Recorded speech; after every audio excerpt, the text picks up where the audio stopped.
They say one photograph from Odd, West Virginia, can drive you insane.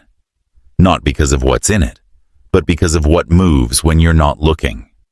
The faces in it don't blink, but somehow, they change every time the photo is seen. Locals swear the family in the picture have been dead for 200 years, yet their eyes look fresh, wet, alive.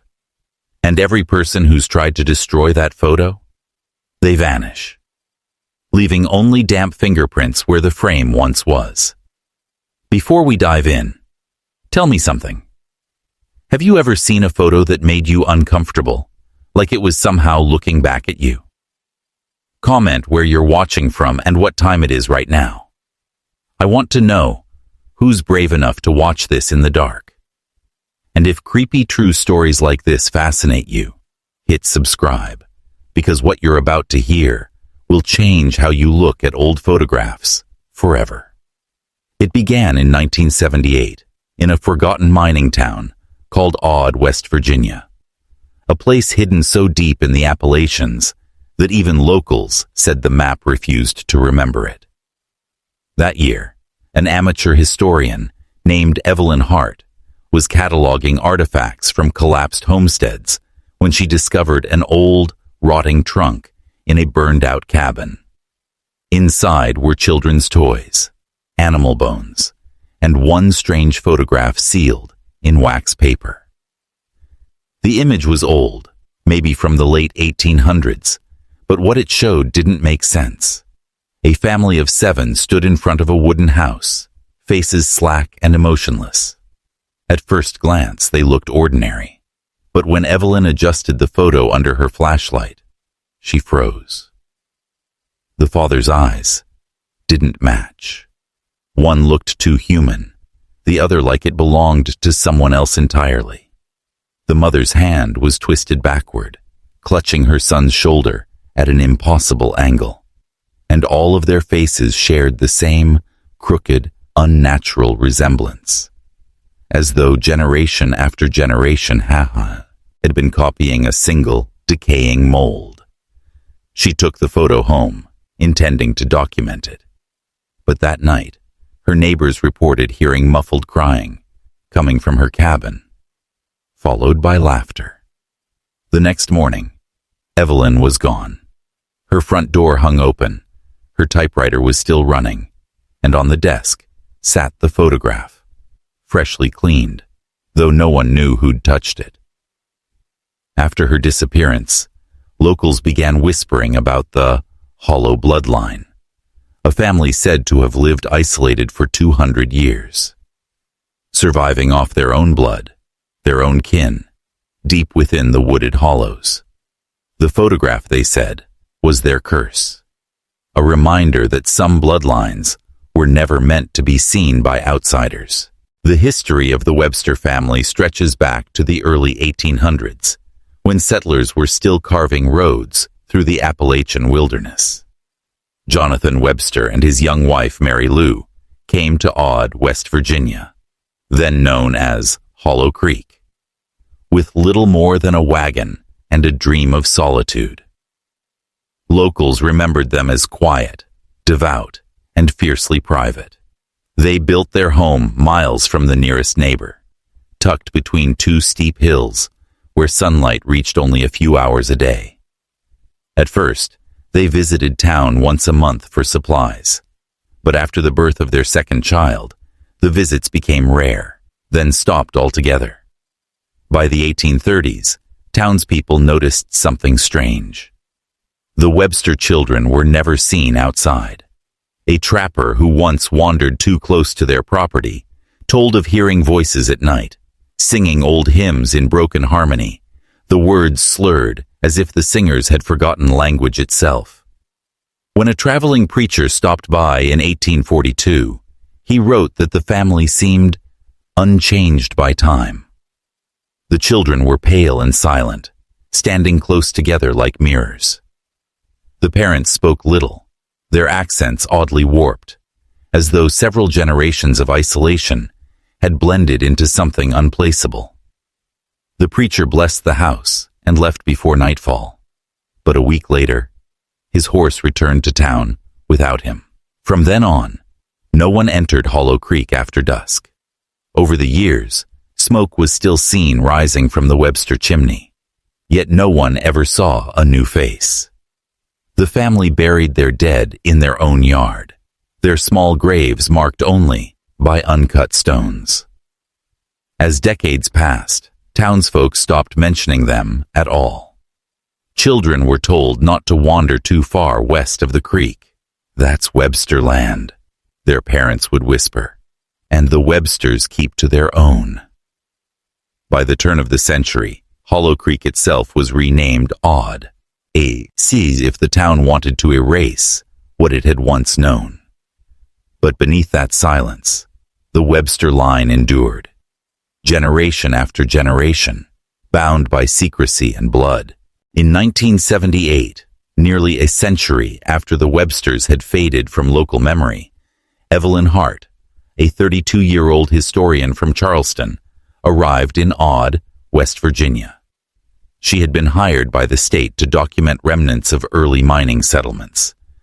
But her real interest was in the Hollow Creek legends. Locals still warned her to stay away from the Western Ridge, where the Webster cabin was rumored to still stand, though no one had seen smoke rise from that hollow in decades. Evelyn was curious, determined, and skeptical of ghost stories. On her third day in town, she followed a forgotten path that twisted into the forest. The deeper she went, the quieter the world became. Even the insects stopped buzzing. By dusk, she found it. The cabin. It leaned sideways, half swallowed by vines, its roof sagging like a spine. She entered through a door that fell apart at her touch. Inside, time had collapsed. Rusted utensils hung where hands had left them a century ago. A cradle rocked faintly in the draft, though there was no wind. She found the photograph beneath a pile of rotted blankets in the attic.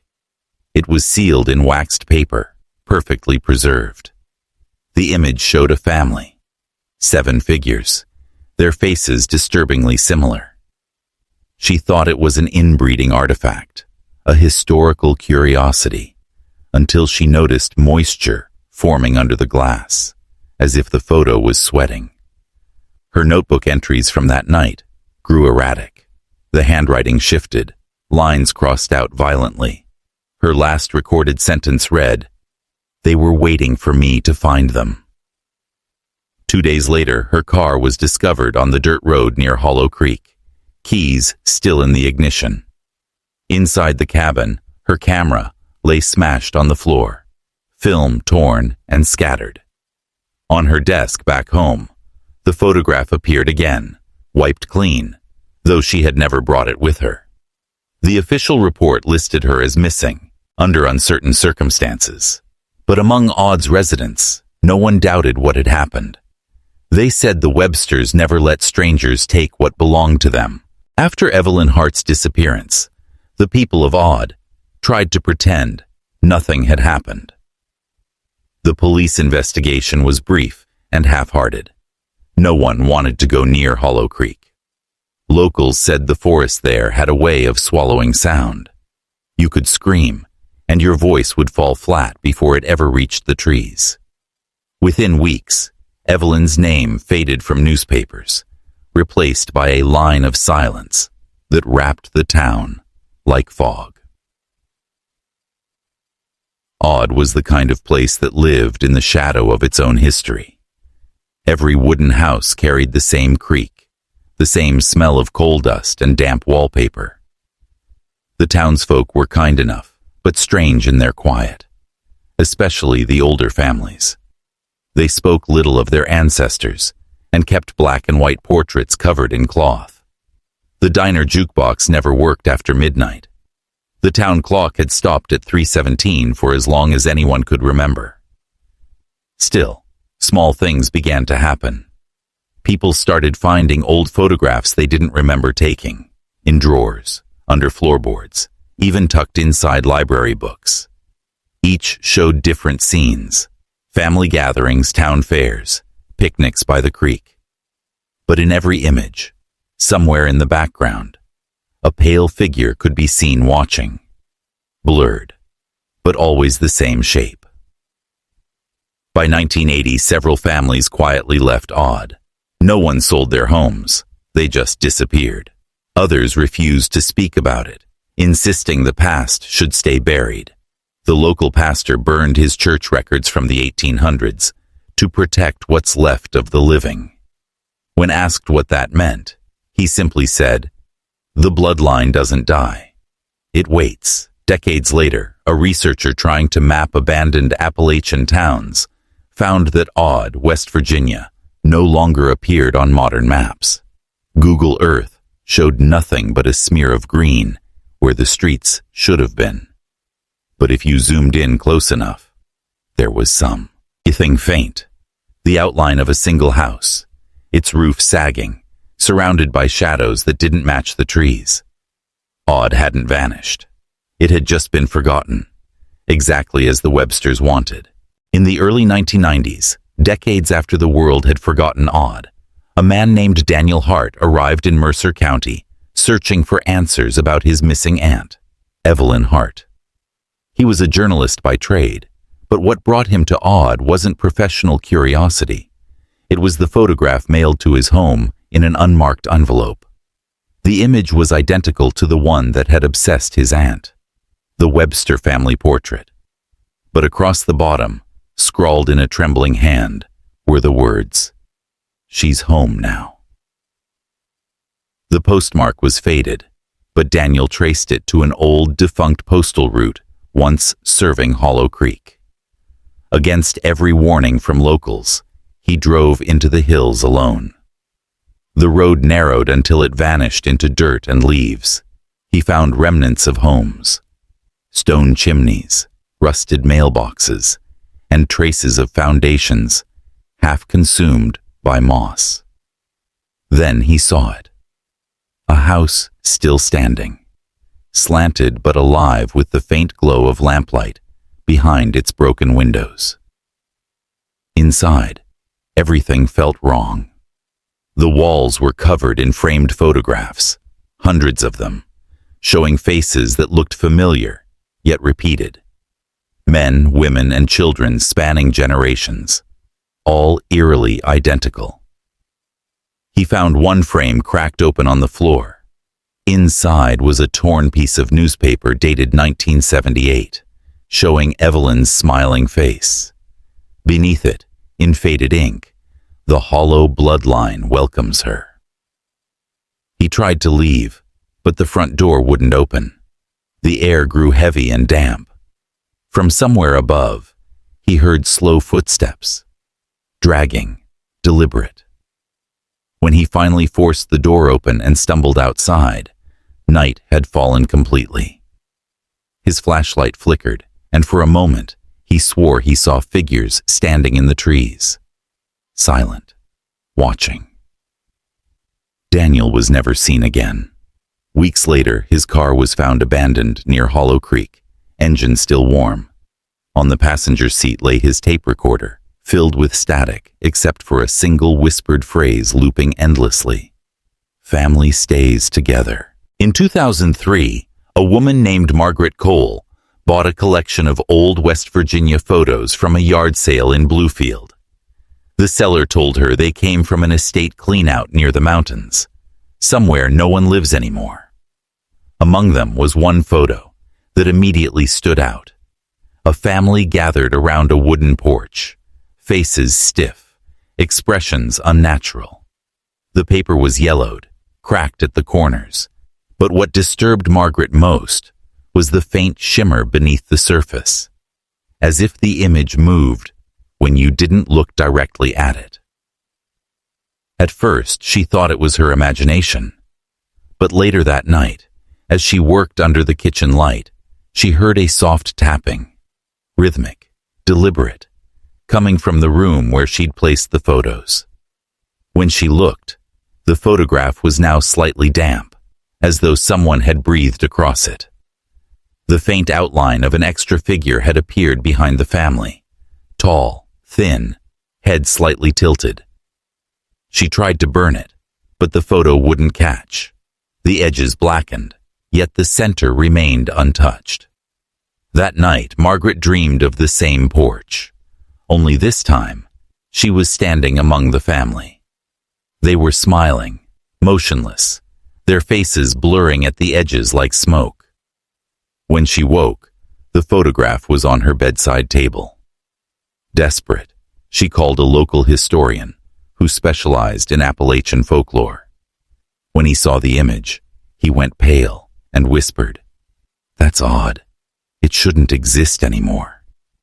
He explained the rumors of the Webster lineage, the town that vanished, and a belief held by older locals, that photographs could hold memory, even soul.